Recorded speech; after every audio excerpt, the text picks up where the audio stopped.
Hallelujah. Amen. Karwari filam zima hapa John chapter 14. John chapter 14. Amen. From verse 1.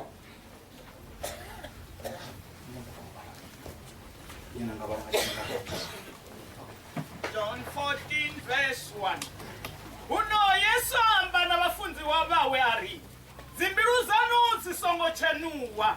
Lendani muzimu nitende nane. Dunia kotsi huna mazuru manji. Gabe isu songo haro nimisindo nibuza. Ndiyo nilugisera buzuro. Uno nicho nilugisera buzuro. Idobuya nanishiauri nidehunene. Bible chapter 13 verse 14. 13 verse 14. 13 verse 14. Ngauri muno ari sorry. Ngauri muno arina mudi unewa dodiva hone litoda udaho. Amen. Bible chapter 11 verse 8 and 10. Lusuka 10. Recommend chimbe zwabu. Dina lutendo abroma chifasila webiswa. Afuluwa aya shangwanile afi udoli jia laba ifalawe. Afuluwa asadibu hune aya. Dina lutendo achizura emutinda shangwanile ababalelwa loni. Langa asilawe. Azura titumbani ene na Isaka na Yakobo. Beba ene malaifa ambabalelwe neyo. Ngauroba olindera muti wotiki waho wakwata. We mutei wawona mupati wawo abamuzimu. Karepese kanzo mulo 21 verse 1 and 2. Verse 1. Ndabona litaduru lisona lipasi lisa. Ngauri litaduru la kare na lipasi la kare soba sotuwa. Narwanje roma rusi cheho. Ndabona muti muketwa wa Yerusalema husa. Uchitsa uchivata duru muzimuni. Watami wasamuserwa otondewa muna wawe. Amen. Hallelujah. Amen. Kali chene kai fila mzimu batu wa mzimu. Rishambale zana richisumbeza. Na namusile shikoloni bamwe bamwariya china shikolo ribanje. Mara bamwe bashikandira ni babalewa. Bamwe bayaphanda bavelera baba zukhwili shango. Kamurango wa kondelela habo. Sino hapa inakandaba ya mzimu iko lobweliwa mwana mwashiko zwipfa. Butanzi bukwambu wangaba mkekulundu bulwa nengamana.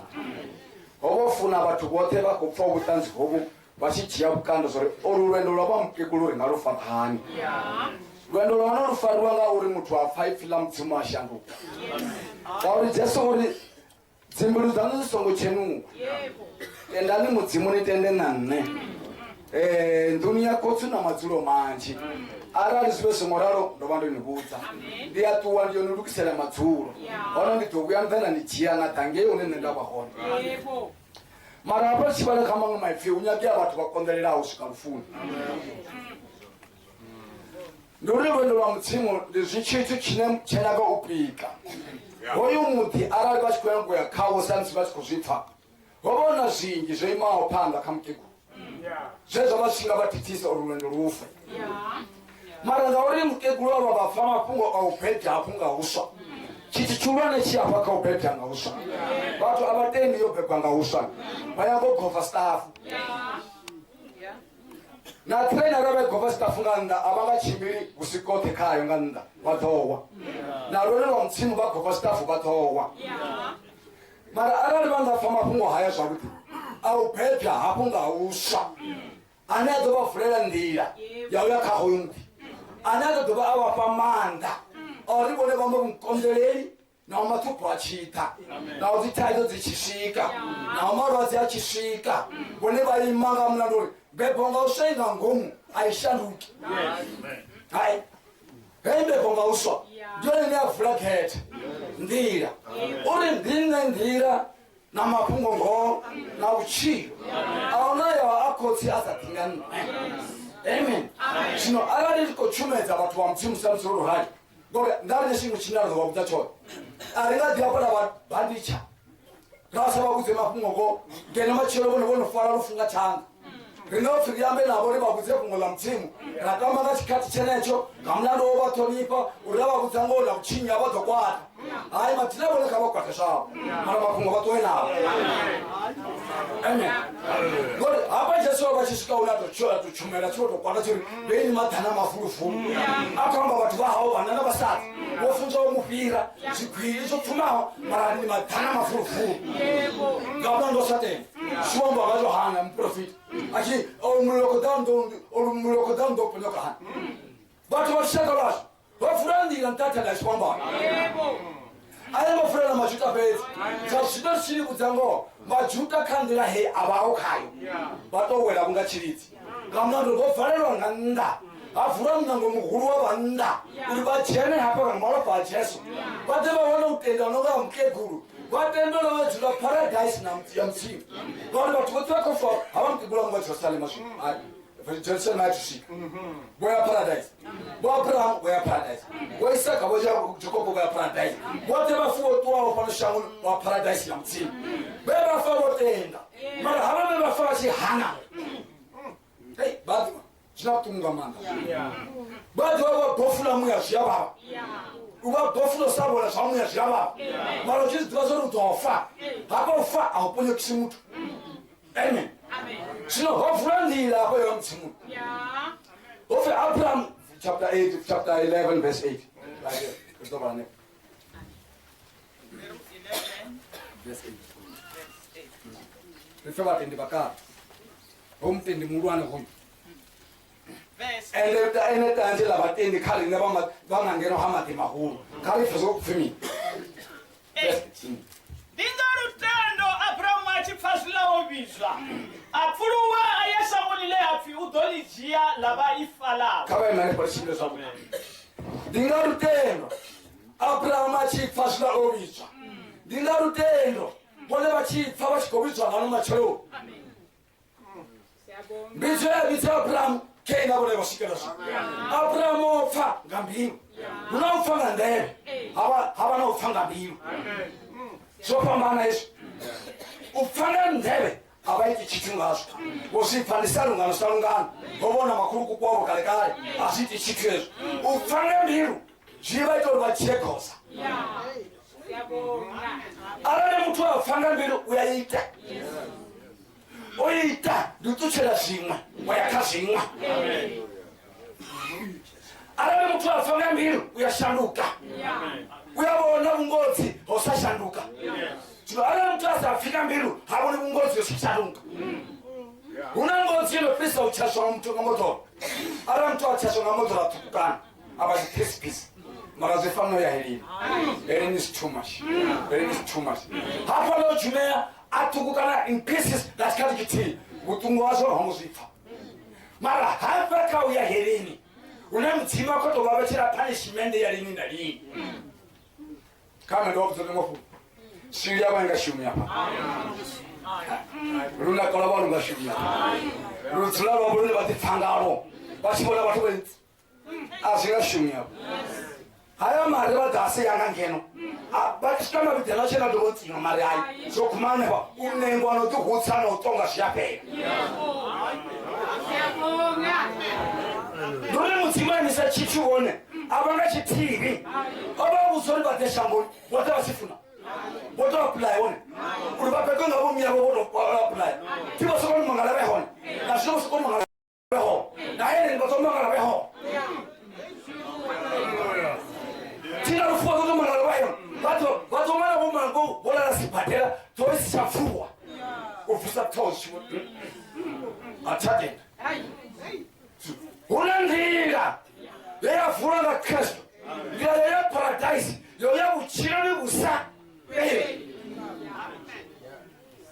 kasha rusina marwazi nina minus ya shitu wala shamule na marwazi wala shamule na tichenge unazisiwana una wasina bokotsi sina bumi unaba hota bodo pe kwa bazo hota sasa kwa bazo hota sikela sasa tola siji hota mara kailo shamba sio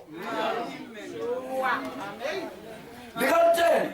Abraham achifa zilowini achikobiza ukati ushaka lwahawo achikobiza shango linasa litive ka ushaka linasa litive ka shango linasa litive zodinga ngapi muna munhu wanyatebela kholomo amen tamuraka panda ziko soka ngamwe wa mtimu zasika zarikana na zalimpasha na netiko kuzana utendo ruraka panda lwari ne afuru kwelo nyerani na ufazo lingani mutimu wa mtimu litoya ashinanda wabari nyefurahani ashinanda wasolani wabona bana bazitayira basatibi basatsi wabona bana bana abatibi basatsi wabona munono chiye na musati mti kabone bari mtali wa shango ndari matapatapa arabone batapatapa lamu ndari matapatapa anama musatsi wafashoma musatsi mutwale ndiyasisikolesa muna mti hayi namuna ndiyasisikolesa musatsi mti mara wocheka daily ati baribitala kubangana so ezibona wakati unazi breakdown nomwe wabona sikunza kwi shashonisa kabambetete chimwe chitu rimpu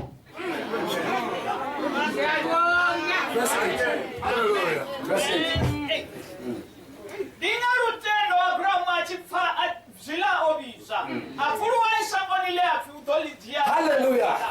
Rozi warukati alino shango una mashango mabili nane pawon una shango loimo baita shipeti habana shango la baita shibu dina rutendo achifa zila obisa gana machon mtimu Abraham mtimu wa Isaac mtimu wa Jacob kobisa bana na wasat furu wakayelo shango ifakache chitokisi ifamubini mtu wa mtimu ishimile rondo la paradise le abanke bafunza abana babo bari kuna muti wenda ulindera haleluya kuna muti wa ulindera benzi ne abanayo naine ndabanayo ndizatuma nditamafu siyawa siyasina bayirishami mwandira mina bakishikozo ne bonyamulema bona thara ishiko sinisa bonyamulema lema barona muti wa mtimu Jerusalem la wabu Jerusalem mtu wa mtimu na kotu choshika kao Jerusalem ali sande mode openya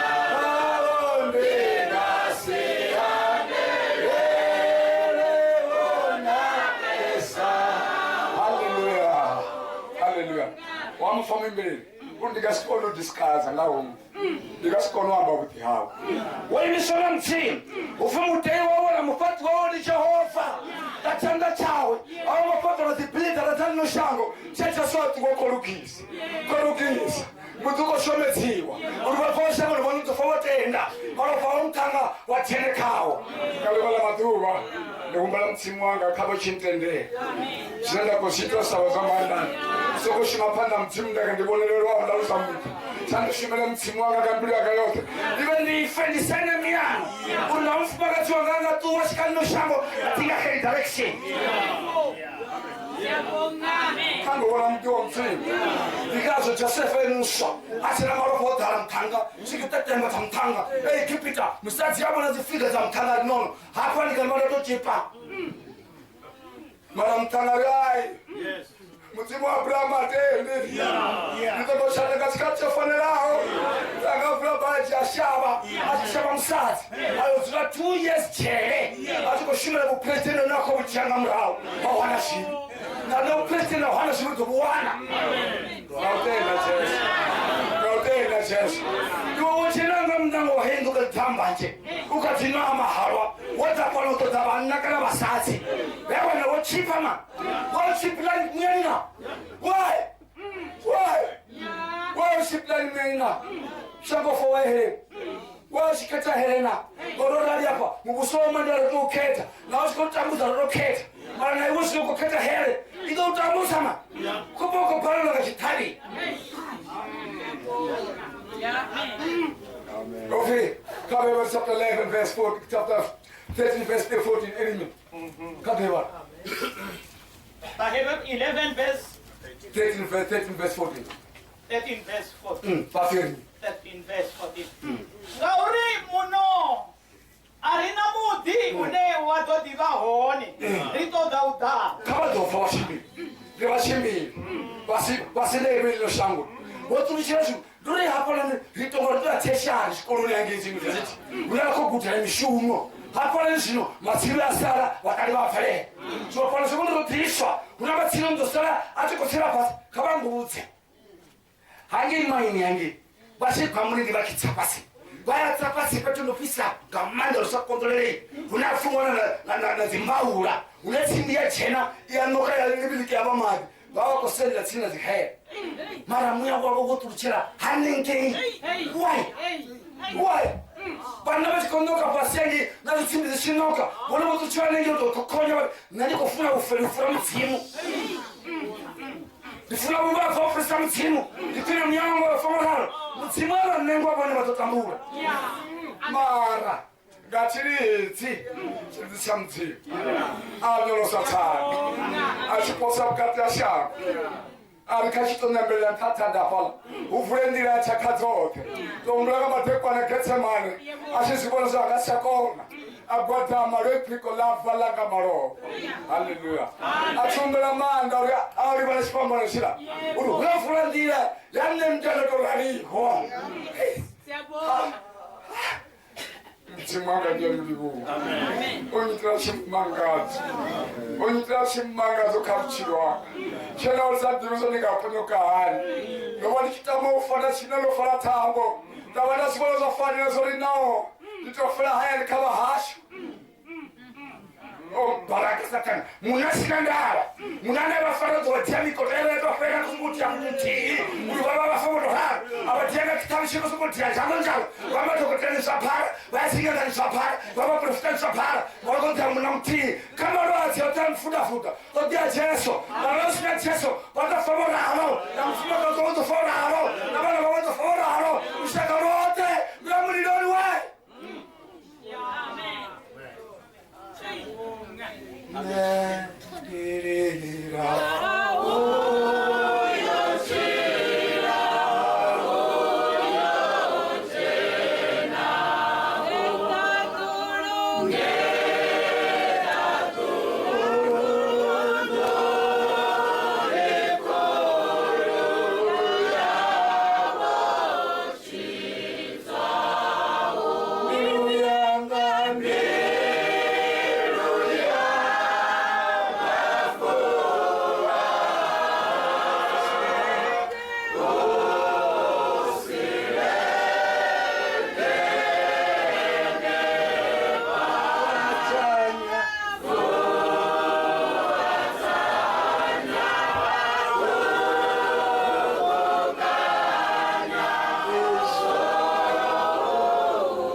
ufi vari munhu ari namuti watotiva kona ritotauta abrahamu awasingochechera chitenzi ngamasipala ovone washango lote la palestina lavalawe emunna ufuma unga manda mara ringari manga matekwana udzila nduni yawe mutsima asvikari abrahamu veranda uvone mudzinida kuisaka mukala vavulani ndavalaveresa vaona tumbo ya mudzimu ichiitsa abrahamu akwatama atenda rimuti muno tina muti niwatotivaho nditotautawo asi vatitumba neninasaka na jakobo achibvisa titumba ino chitifuroka linokandotumba ayakaimutumba vakochapa kamuti korosima zori hezvi zvakwanisa mandana muviri nono ndava navo ndivusva muviri no vava navo vone vakotonga ngavo ndivusva hauna chimwe china maramba nevava navo ndivusva zoti chimwe nachimwe chavo chofatora toro ndivusva toro yasina namavere yasina navona vatosina one day abrahamu adzatitumbani ene naisaka na jakobo okomubona mukala chiko chibya kala kanana akitakiseta ntachivosore one day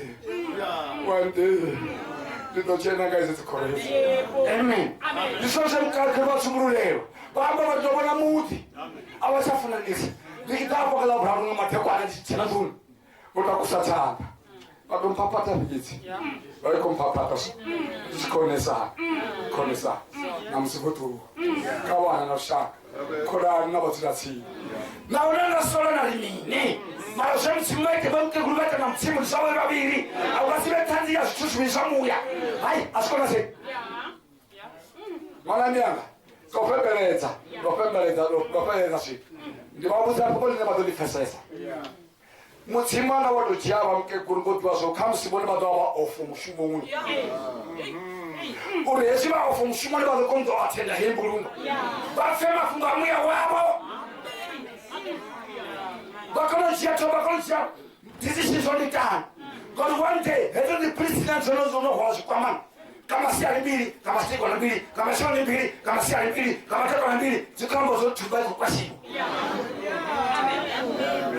kwa wetumba baka nitonga bora wale wose wale mafongole baka dinis baka jana msimbe fongole why wastila myosilina nabuti senda usa why bana watokila myosilina why dimbilude na konga gorari dimbilude na dimbilude wako manaba ina konga gorari why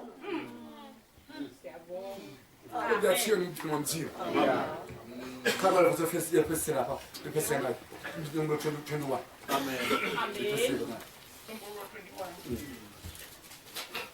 21 verse 1 and 2 verse 1 ndabona litaduru lisona lipasi lisonga uri litaduru la kare na lipasi la kare soba sokuwa arwanje roba rusicheho ndabona mudimuke twawe Yerusalema busa uchitsa uchivata duru muzimu haleluya ezo shango zozo ndio pala wako manaba koto wa umbera mangaso nazibi atuzinga to wavutana limini ezo tsumurule wa makomu mutuli arashanga tsumurule wa fasa kuti bafungwaye bachifafa kwa dobo shanga Soni yangu tashitunamia wa amen haleluya amen ena mwenye wakali ya bayo disoro bayambazo sabuti bayisa sabuti bayisa pitu sabuti bayina rwanje bashifeka rwanje haide rwanje rutuwa wandi echu bayo dosina wandi maramu ya odo bora tutandira yo makuri ayo amen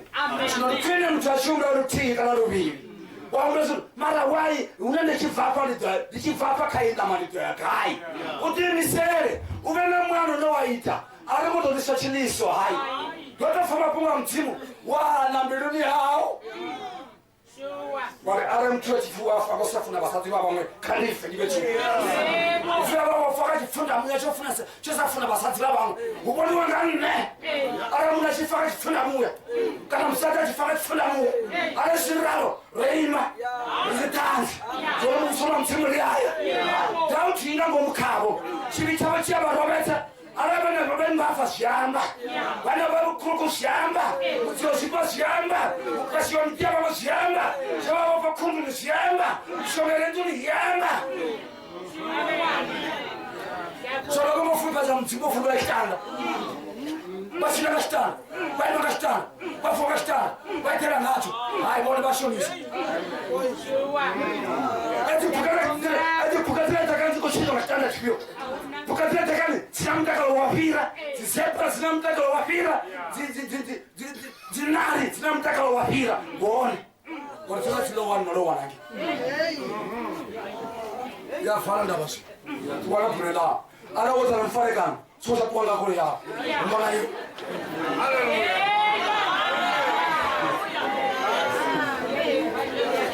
amen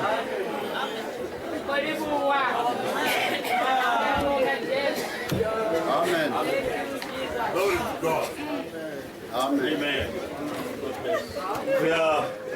very well amen atkuru batu bako to se aguru ya seis God the every is only